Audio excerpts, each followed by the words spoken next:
Welcome, everybody, and thank you for your interest in learning more about Steadyhand, our outlook for investing, which we just updated last Friday, and how we are advising clients on dealing with uncertainty, inflation, rising interest rates, and extraordinary levels of market volatility.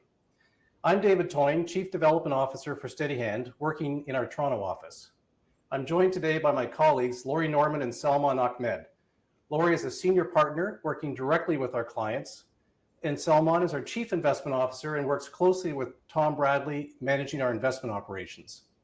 Laurie and Salman are in our Vancouver office. Laurie, Salman, and I will speak for 30 minutes, leaving the balance of our time together for Q&A. I will overview the three key business principles, in essence, Steadyhand's DNA, that underlies why so many Canadians are choosing to switch their investing over to Steadyhand. Salman will explain how we invest your money and our own. He'll also provide some insight into our thinking around the current state of the markets, inflation, and interest rates. Laurie will conclude our remarks with an overview of how we work with clients, helping you to build wealth with confidence. We look forward to addressing your questions, so please use the chat tab to submit anything that's on your mind. And we look forward to welcoming Laurie and Salman back shortly. As you listen to Laurie, Salman, and I describe Steadyhand, our investment process, and how we serve clients, I encourage you to keep in mind that we are a very different firm with a very different culture from traditional financial services companies. And by that, of course, I'm referring to banking and insurance conglomerates. We were established by our co-founders, Tom Bradley and Neil Jensen, pictured here strategizing on the beach in Vancouver 16 years ago, to make a top-tier investment experience accessible to all Canadians and to have a real impact on guiding Canadians to achieving their financial and life goals.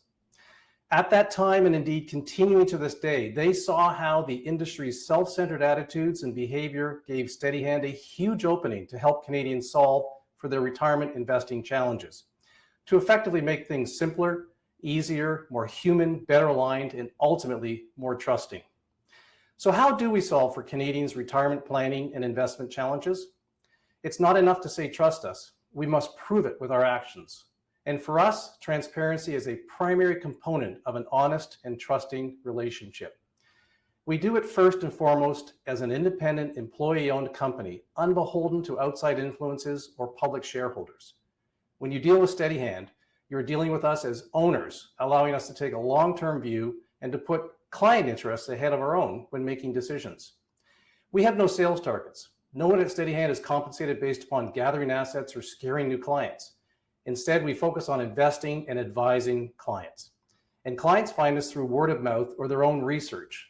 And in fact, well over half of the attendees on this webinar have cited that they were introduced to Steadyhand by a friend or a family member. And we are indeed our clients' steady hand. Clients tell us that they experience a sense of relief, that they're confident in their investing strategies, no matter what might be happening in the markets or the world around us. So let's get into Steadyhand's DNA and why this matters to you. I'll start by overviewing the three core principles that Tom and Neil founded Steadyhand on. Each one and together are designed to create unconventional stewardship of your assets.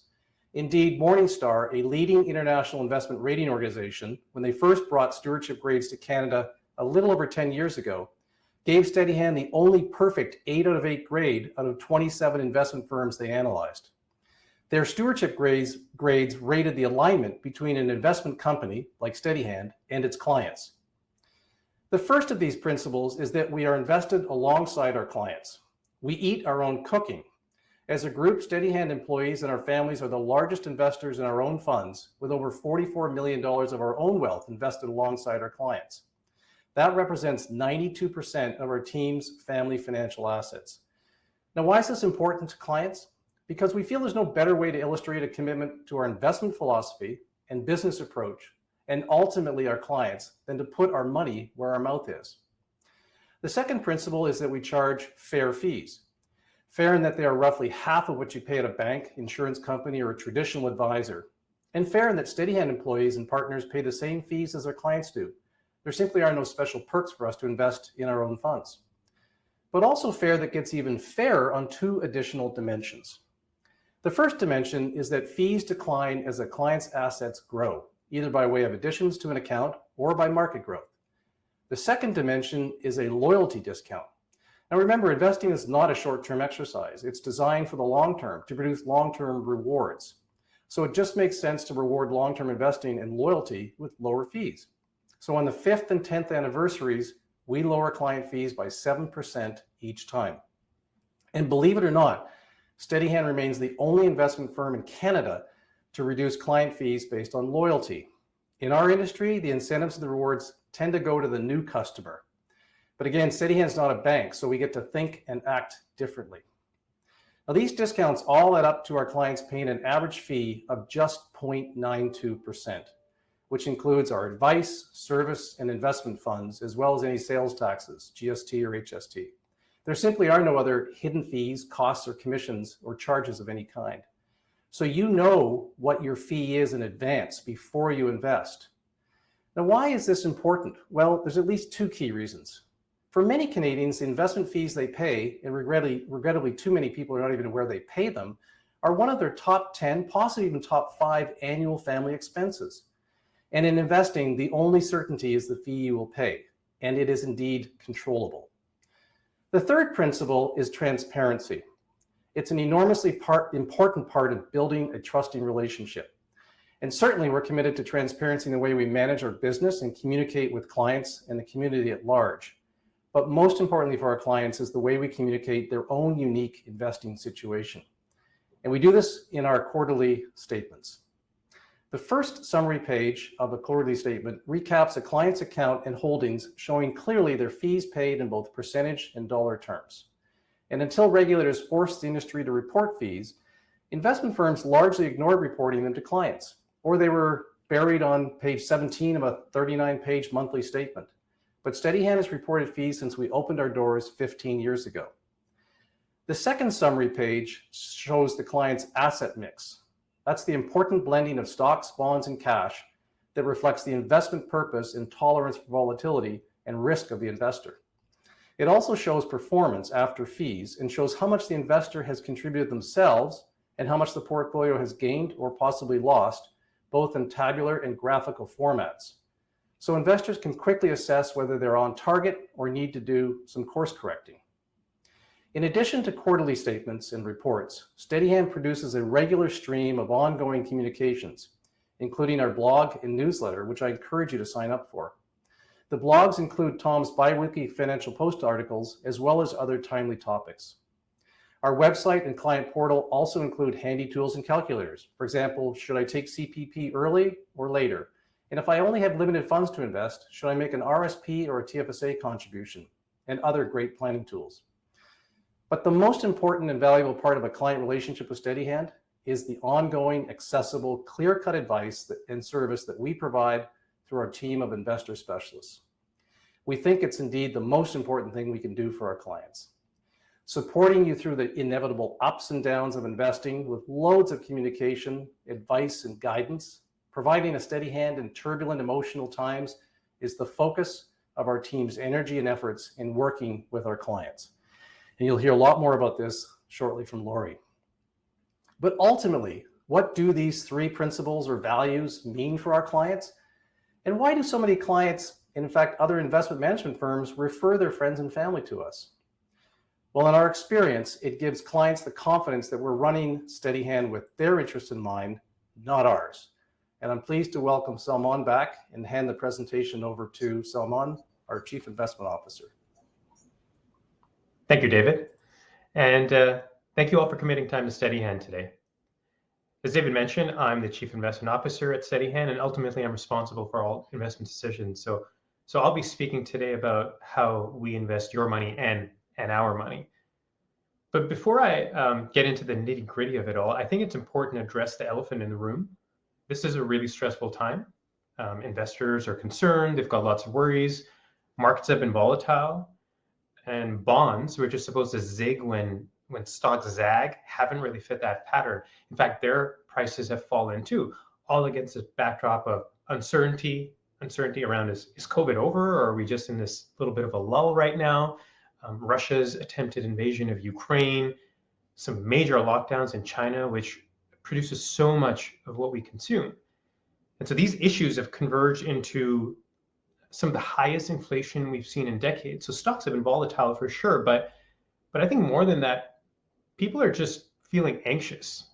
Right? People are just anxious about what the future looks like, and that all that uncertainty that goes with that. And in fact, it might have been what prompted you to register for this intro. So for the next few minutes, what I'd like to do is just talk about what we've been doing at Steadyhand to help our clients through these pretty big and major challenges. And in doing so, I think I'll be able to expand on our investment philosophy and lineup. And the reason I want to do that is because David's introduced our principles to you, which are, of course, really important, but they're concepts in theory, and I think it's important that we prove it to you.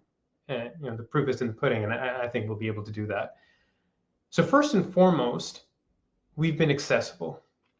People have been trying to reach us over the last few weeks, understandably so. They've got concerns that they want to ask questions about, and they want addressed. And over that time, we've responded to every single individual that same business day. But actually, that understates how well we've done in that regard, because we've picked up our phone more than 93, 94% of the time. It's something we track because our accessibility is something we take very seriously. And the few that have gone to voicemail or that the many that have emailed us, we've responded within a few hours, and definitely that same business day. And that is what you should be expecting from your advisor. When you've got questions, you should get answers. It fits in with that principle of transparency. And I think that's important because it's in environments like this where advisors and investment firms earn their keep. It's easier to be an investment provider when markets are going up, because clients see their portfolios going up in value and they might just be satisfied with that. But it's when markets are being volatile and there's concerns like this where it's so important for people in our position, David, Lori, me, and others at Steadyhand, to remain accessible to our clients. We've heard of these investment firms that have taken weeks or even 2 weeks to respond, and we just think that's totally unacceptable, and that's not something that we would do with our clients. Next, in that same mode of transparency, we've been broadcasting our thoughts to our clients frequently. And not just to our clients, really anyone that wants to listen. Over the last few weeks, we've updated our outlook, which David mentioned. It's something we update monthly and even more frequently. It's publicly available on our website. We've written blogs. Tom, our chair and co-founder, just wrote a blog quite recently about how markets behave in these types of periods in the context around how they've done in previous times of market stress. I communicated what some of the things that clients and investors in general should be looking at. And throughout some of this communication, what we've been talking about quite frequently is that there is a silver lining to all this volatility. It certainly doesn't feel like that sometimes, but we believe there is. There are just more investment opportunities today than there were 6 months ago. Now, yes, there's uncertainty out there, but as investors, you're going to be investing for 10, 20, 30 plus years. Even if you're retired, your time horizon is in decades. And so prices of stocks that are likely going to be around for more than 10 years are cheaper today than they were a few months ago. And I'll give you an example. Microsoft is a stock we hold in our portfolio. It's one of our largest holdings. And when we look at this company, we ask ourselves some very basic questions in addition to all the analysis that we might do. Are people still going to need to use Microsoft in the future? Yeah, its product is necessary. Is there much of an alternative?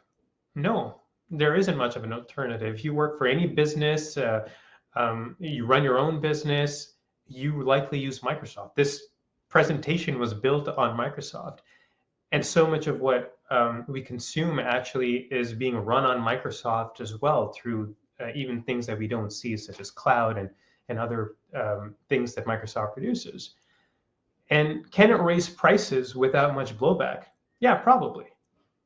And it's an essential. It provides essential products and services that are needed by so many people. So people have to tolerate the price increases. And there's stocks like Microsoft littered across the investment landscape right now. And our funds have been able to add to these over the last few months. A couple of other examples that I'm happy to provide is we've added an Indian technology outsourcer, a WNS, Zoetis, which is the largest producer of medicine for pets. If you own a pet, you've likely bought something that's been produced by Zoetis for your pet. And also Michelin, a French maker of tires.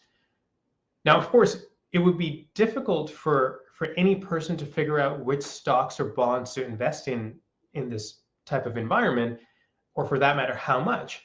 I mean, you might be consumed by other activities that you want to do, like there's kids, grandkids, you might have a cottage or cabin, boat, and of course your career or business that you might be running. And it's for that reason that we offer solutions in which we act as your chief investment officer. And by we, I'm referring to Tom and me here. We make the decisions on how much to have in stocks, bonds, cash, the balance between how much to have in Canada versus global, large cap stocks versus small and mid cap stocks. You delegate the responsibility to us in these two solutions. And the first of these solutions is the Founders Fund. And it's meant for someone that's in retirement or thinking about it. Someone like Cher, whose photo you see there. Cher is a colleague of ours whose retirement we celebrated a few weeks ago. And it covers the risk spectrum. You get exposure to cash, bonds, and stocks. And included in that, you get government bonds, provincials, corporates, global stocks, Canadian, large, small, all of it. And as your chief investment officers, we make those adjustments to reflect our analysis on what's best to do in this environment. And for example, going into this year, we held a higher allocation to cash, approximately 15%. We don't like holding cash in our funds, but our analysis suggested that stock prices were getting stretched. And also the outlook for bonds wasn't great either, as inflation seemed to be ticking upward. This is now, in hindsight, it was a great decision, but we definitely didn't expect Russia to invade Ukraine. But there are other risks, of course, that made us act more conservatively. Today, we've been allocating some of that cash. Now, we're not going crazy here, but we're inching our way up in our weighting of stocks. It's increased to 63 to 64%. Meanwhile, bonds have also increased to 29%. Bond yields today are higher, which translates to better returns over the next 5+ years. But still, we do own some cash to buffer against the volatility, but also to provide some dry powder. Right? We want to have some dry powder in case markets continue to fall more from here. So that's the Founders Fund. The Builders Fund is our second one-stop solution. And it's for someone like Chris, who's another colleague of ours. Chris has 20+ years before he's going to retire. And so this fund invests only in stocks. But those two are invested across global, Canadian, small, mid, large. And we do this to give investors breadth, but also diversification. Now, I should point out that the fund isn't exclusively for people in their 30s or 40s. For example, David, who you saw earlier, has the entirety of his portfolio invested in the Builders Fund because he just doesn't mind the volatility. So it doesn't have to be for just younger investors. And we've been making sure in this environment that the fund is fully invested. The only cash in it is from the ongoing activity of buying and selling stocks or when we receive dividends, that sort of thing. Because this fund is for investors with a longer horizon, it's an even better opportunity for them to get into the market today.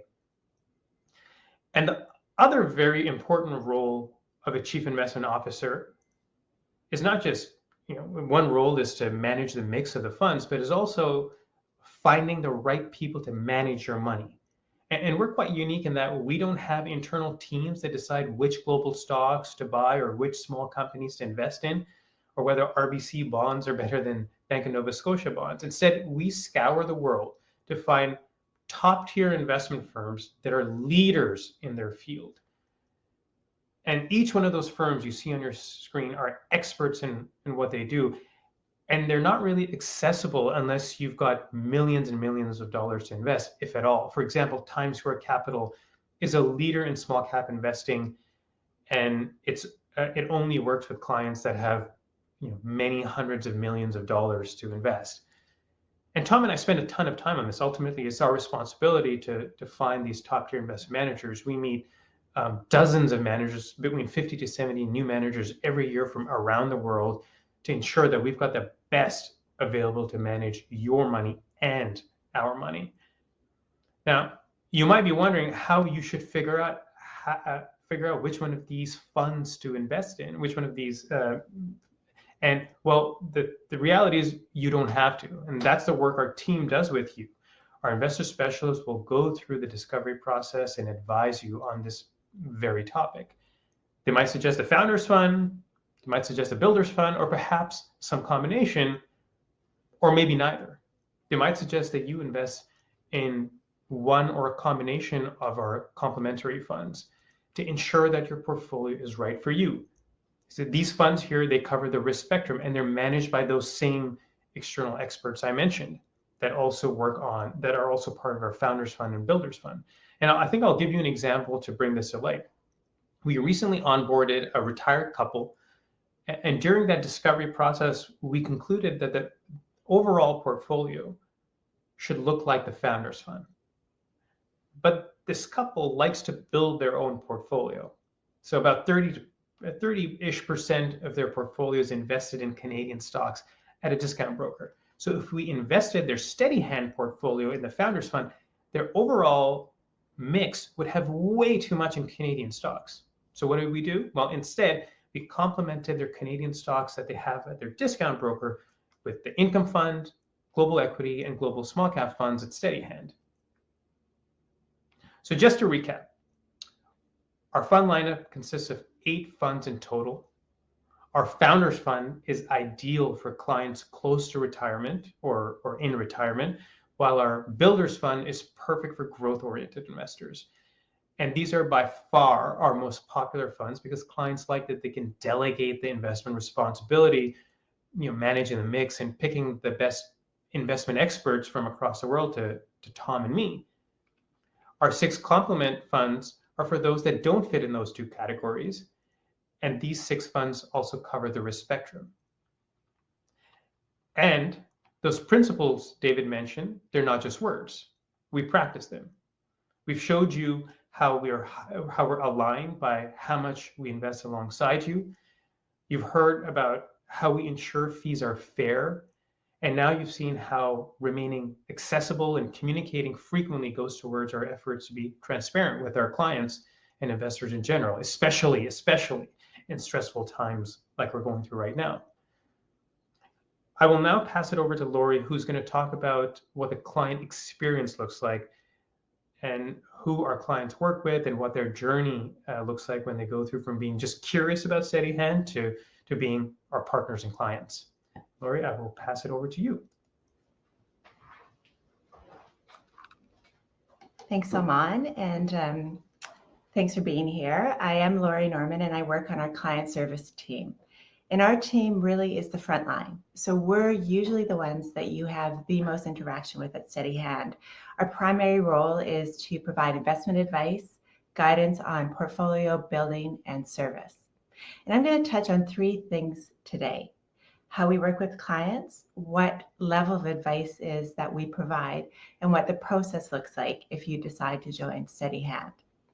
So our purpose across the firm, from compliance, operations, investments, is simple and singular. We want to be there for our clients. And the one question that is asked before any major decision we make as a firm is this in our client's best interest? Currently, we're going through an internal exercise on values. And I have to say that for all of us at Steadyhand, and there's 18 of us, many who've been in the industry for a long time, this client-first approach is why we chose to work at Steadyhand. And we recognize that this put our clients first is one of the most overused phrases in the financial industry. And unfortunately, is one that is not practiced as much as it maybe should be. But this client-first approach has laid the foundation on how we work with our clients.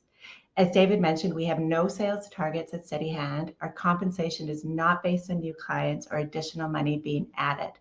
We work as a team. And why we think this is important is we are not in competition with each other.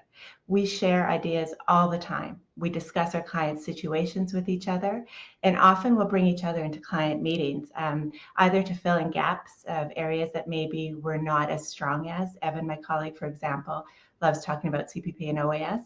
I like talking about bonds, but also because as our team grows, as we gain more clients, some of us retired, you saw Cher retire. We really want you to get to know more than just your advisor at Steadyhand. We hope you have relationships with a few of us because we think that's key. And we don't want to leave you stranded, if one of us is no longer available, which too often happens in our industry. It's like the doctor situation in BC. This is our team. There's 7 of us on the team. Rena recently joined us and her picture will be up shortly, but all of us speak to clients from BC to Ontario. Someone spoke to this earlier, but we really do old school pick up our phones. We want to be accessible to our clients and we won't compromise on that. When you call Steadyhand, you will get a 1-800 number, but when you're calling, you're not calling a call center. One of the 7 of us will be on the other end of the phone. So if you have simple transactions to complete, contribution, you need some money, you're doing your annual TFSA contribution, password reset, or you just have a question and your advisor is away on vacation or in a meeting, any of us can help. And you don't have to wait for hours or days for a response.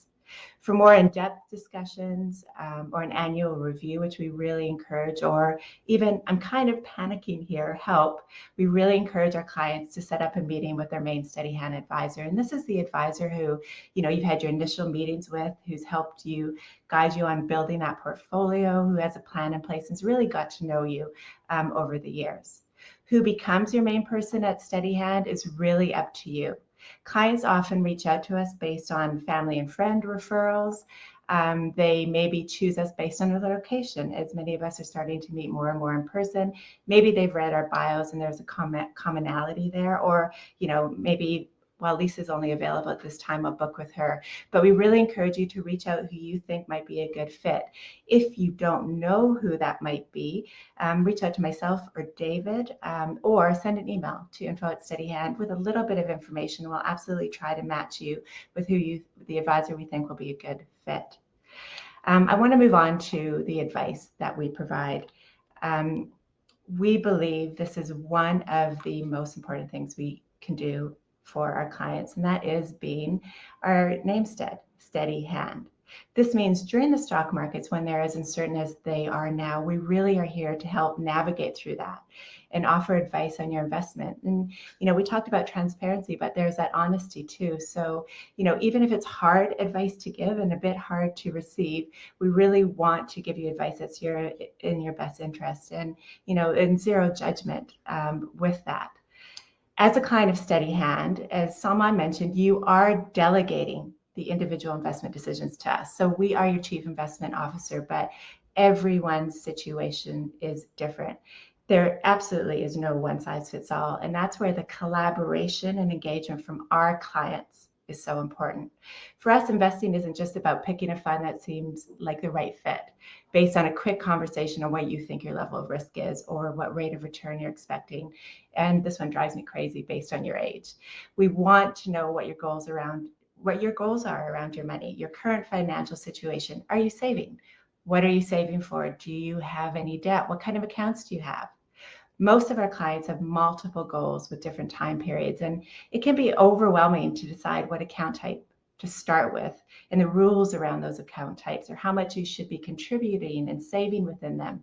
If you need to withdraw money, which account should it come from? How much is okay to take out? This is what we do all day. This is what we actually really like to do. And this is where you can lean on us for advice. You don't have to do it alone.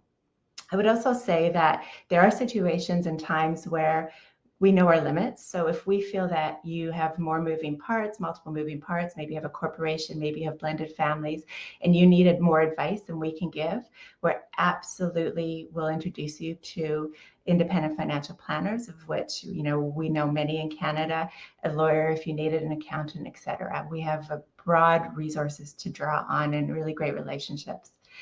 I wish I had time to give you more specific examples, but I thought what might be helpful was just to put kind of some of the clients that we talk to and work with into 3 categories. So we have clients who are starting out, and this actually is not age specific. Often at this stage, and there's some people, for example, who are in their 40s, either due to choice or circumstances, are just starting now.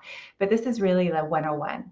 Oh, yeah, I don't actually know what an equity or bond is. Can you just tell it to me and explain it to me in a language I understand? I'm finding more and more that some of the investors who started out on their own are like, help, I don't actually like this. So it's really about, let's talk about a plan and let's get going on it. Majority of our clients, for them, investment and finance really is important, but not their primary focus, and honestly not really that much of an interest to them. Busy in their lives, they just want help with organizing the moving parts. It's not uncommon for us to talk to people who have RSPs in 2 to 3 different places. So we help organize that, make sure they're on track to reach their goals. Often we're very, very prescriptive here. But once a plan is in place, it's really easy to maintain. And this is often surprising, but sometimes even an annual review is very quick. It's 5 or 10 minutes, nothing's changed, I'm busy, I'm working, I'm saving, let's move on. But this is also the stage where major life changes can significantly alter situations. So whether it's a divorce or death or inheritance, job change, we work with a lot of pension transfers. This is really where we need to kind of dig in and reevaluate and maybe change the plan that we've had up to that point. And then the last category is retirement. And I really put that as a standalone because it is a different strategy. You've gone all your life saving and all of a sudden you're taking money out and having to pay yourself. And not only is it an adjustment, but it's also like, oh gosh, I think I need a different plan. Will my money last? How do I generate an income? Where to withdraw from? And this is where I think annual check-ins are absolute must. And because every year is different, and not that it's significantly different, but there are tweaks made every year, I believe, in retirement. So in summary, having a plan in place, we think, makes a huge difference, not only to the overall long-term return for our clients, but it can make the decisions that we all have to make around money so much easier. And these decisions, unlike most of what's happening in the world right now, are actually under control. And that can be pretty reassuring and empowering. And for those of you who really like numbers, that's when we can introduce all those fun tools that David talked about. Lastly, I'm just going to touch upon what the process looks like if you join Steadyhand. I'm not going to spend a ton of time here. You're already here. We really encourage you to reach out and work with the firm or the advisor you feel most comfortable with. We have a great sheet on questions to ask your advisor. If you're interested in that, let us know. We'll pass it on to you. This initial meeting stages, if you're curious about it, reach out. That could be one call in or one meeting and it's done and you know exactly what you want to do, or it could be numerous meetings where we really kind of set a plan and get you in place. All the paperwork can be electronically. Most accounts can be opened up within a day or 2. And we also take care of any transfers on your behalf and help guide you through the questions that you might have to ask if you're leaving your current place. When you join us, you'll get set up online, and the first year, we really do kind of touch base on your first statement. We like to go through the portal with you. We'll reach out to you on your 1-year anniversary, and you'll have a lot of information that's thrown at you, and that's that communication bit. And often I find that our clients settle in and we'll kind of navigate what's really important to them. Some of our clients, all they want is annual reviews. Others read our blogs, but it's all available to you. So I really hope this has given you a sense of how we work with clients. We want to give you an investment experience that you may not have had before. We want to make it simple and non-intimidating, transparent, honest, so you know what's happening with your money. And we know this might take time, but trust the advice we're giving and perhaps feel really good and maybe excited about the decisions that you've made for your investments. So just before we get to Q&A, for those of you who are with us today, thank you. We'll follow up with an email and our contact details, which are also all available online, and a recording of this session. If you do want to get in touch, as mentioned earlier, book a call online, reach out to David or myself. We would absolutely love to hear from you. And with that, I'll invite Salman and David back for any questions that you may have. Thank you, Lori. And now we get to the fun part, which is addressing what's on everybody's mind. So just a reminder, we see some people have already launched in their questions in the chat feature, so please don't be shy. We're here as long as you want us to be here. Well, at least for the next 25 or 26 minutes anyhow. But Salman, why don't we start with you? Lori can catch her breath. A classic question that we're getting all the time from people that are new to Steadyhand. They're looking at the last 2 years. The market's cratered in March of 2020. They bounced back to all-time highs towards the end of, I guess it was early January of this year, all-time highs. And now what we've seen so far this year, if I'm sitting on a bunch of cash in a bank account, what do you advise people to be doing these days? And then there is a question that's related to this one. Is there a typical route for people who've received an inheritance as a younger investor? So over to you, Salman, and Lori, chip in if you have any thoughts. Yeah, I know Lori's going to have some thoughts on this. I'll get it going. The response really varies by individual and their circumstances. In general, what we suggest clients do is one of two things.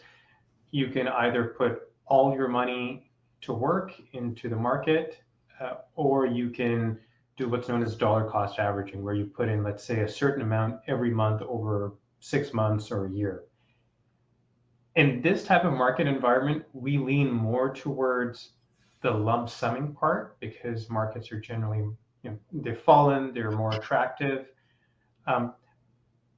Or if people are still uncomfortable with that and want to do the dollar cost averaging, we do advise putting a larger sum as a first payment. Let's say if you've got $100,000 you want to invest, you might put $40,000 to $50,000 to work now and then tranche the rest over time. So those are the general approaches we take, but it's so nuanced because how much money you have. So if the $100,000 you're putting in is all of the money you're going to put in, you're going to behave and you're going to want to do something different than if you've already got maybe $3 million invested and now you're putting $100,000 in. Are you an investor that's retired or a younger investor that's just getting started? So all these things are nuances which impact the advice that we would convey to folks. But generally today, we lean more towards getting more into the market than we perhaps did even 6 months ago when markets were at all-time highs. Lori? Yeah, it's Simon. Salman, you nailed it. I think it really is so dependent on your situation, and we'll always give you a choice. And if you want us to be more prescriptive, we'll tell you as well. And one of the things that I think resonates with this phasing in your money over time, I sometimes refer to it as a regret minimization, because what you don't want to do is put your money in and perhaps the market goes down and you're like, Steadyhand and whoever referred and darn. So it's really about you and what you're comfortable with, but you always have a choice in that. And we just in Toronto moved into new offices. So our whiteboards in the meeting rooms are still on the floor. Can't wait to get them up on the wall because, onboarding and educating clients about what to expect as an investor, to my mind, is in many respects a whiteboarding sort of visual kind of journey. And so we certainly welcome anybody to come visit us here in Toronto. And Lori, I guess you're just about to hit the road, right? So maybe you can give a little bit of a perspective on how we see clients in different regions and our home office, et cetera. Yeah, so in Vancouver and Toronto, where we're based, we're open to meet in person if you're comfortable with that. And also, previous to COVID, we would visit some of the larger cities 2 to 3 to 4 times a year. So that is back, and I am back in Edmonton next week. So I know there's a few people from Edmonton. If you would like an in-person meeting, we are fully vaccinated. Let me know. But as things open up, David, we will, as a team, be traveling Victoria, Calgary, Ottawa. We'll do some local road trips. So that's absolutely an option for anybody who, really wants to meet in person at least once in a while.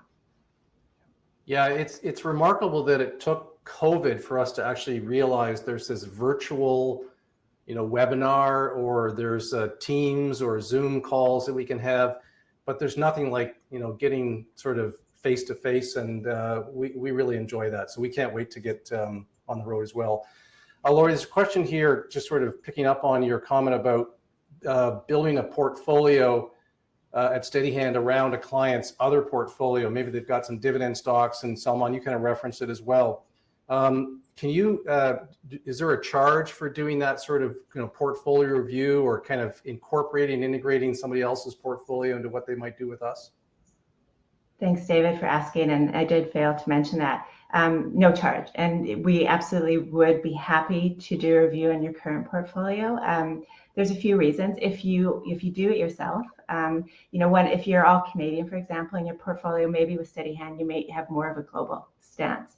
If you're more conservative, maybe you'll have more equities with us and vice versa. So sharing that is really important. And also, I find that if you're a little unhappy, you don't know the fees you're paying, you're not even actually sure how you're invested, having us do an overview really helps kind of make the decisions and highlights what would be different with Steadyhand to move forward with the investment strategy with us free of charge. Salman, anything to add? No, I mean, just a disclaimer that we wouldn't get into whether you should buy or sell individual stocks. That's just out of our purview. But how your portfolio is doing and those types of things, and the mix and what it looks like overall definitely has to go into our analysis for what we do for you at Steadyhand. And I mentioned in my opening comments about fees, the industry has had a habit historically, and they're still kind of kicking and screaming, telling investors what they're paying in fees. And so often, sometimes when we do a portfolio review using a tool by Morningstar called Portfolio X-Ray, we tell a potential investor at Steadyhand what they're paying in fees, not only in percentage terms, but also in dollar terms. And for many, it's a jaw-dropping kind of experience. So that would be another aha. Lori, what kind of accounts do we offer? Or maybe it's simpler to say, what kind of accounts don't we offer? And what's the minimum to invest with Steadyhand? What account types we do not offer? RESPs at the moment. They're coming. And pretty much every other account type. So we do corporate accounts, we do RSPs, tax and savings account, investment accounts, some trust accounts. That's a very specific situation. Every account type in terms of investing. Our minimum is $10,000 per fund. If you have somebody who has a relationship with Steadyhand, usually parents in your investable age for children, the minimum is $1,000. Thank you. And Salman, we have a question about Founders Fund performance, and now we have 10-year numbers as of February. So can you give us a little bit of insight into that? Yeah, I'm embarrassed to know. I'm embarrassed to say I don't know what the numbers are off the top of my head. But generally, we make everything available on our website. So our website, if you hit the Founders Fund, if you toggle to funds and then Founders Fund and performance, you'll be able to see our performance, and that performance will be updated in a few weeks at quarter end. So June 30th is when it'll be quarter end. We'll update all those numbers, and not just those numbers, but also then some of the top holdings of the funds. Will provide commentary, the sectors and industries that the fund is invested in. So we make that all available on the website all the time. The one thing I'd add, though, is the performance is reflective of fees at the highest level. So most clients, however, get fee discounts in some way or shape. So their returns are often better than what we put on our website because they're paying less in fees. That's a good point. Thank you. Getting back to something that's actually very topical at Steadyhand. In fact, this Thursday, there's a lot of discussion about it. Question is, what is our opinion of having a cash wedge in the portfolio, and how much should that be? And I guess the question would sort of be answered, obviously it depends is the obvious answer, but whether you're an accumulator or a decumulator. So who would like to take that? Yeah. So the cash wedge, again, is individual dependent. Generally speaking, if you've got a little bit of a buffer, we usually say for working individuals, 3 to 6 months as a safety blanket, just in case, you get laid off or some emergency happens that you need to draw on. That can be on the side. That should be maybe in a cash type of account, high interest savings account, or a money market fund type of vehicle. But then outside of that, it really should be invested, because your time in the market is what's going to determine your returns more than anything else. For retired individuals, it is dependent again on their individual circumstances, but generally what we suggest people do is, if that is something that they prefer, to have between 12 to 24 months of cash, which we refer to as a withdrawal portfolio. And so you have, let's say, you have most of your money invested in the Founders Fund, and then you've got 1 to 2 years of cash invested in just on the side, and that's where you take your monthly paycheck from that you need to live off of. So that's how we structure it. We really don't think it should be more than 2 years.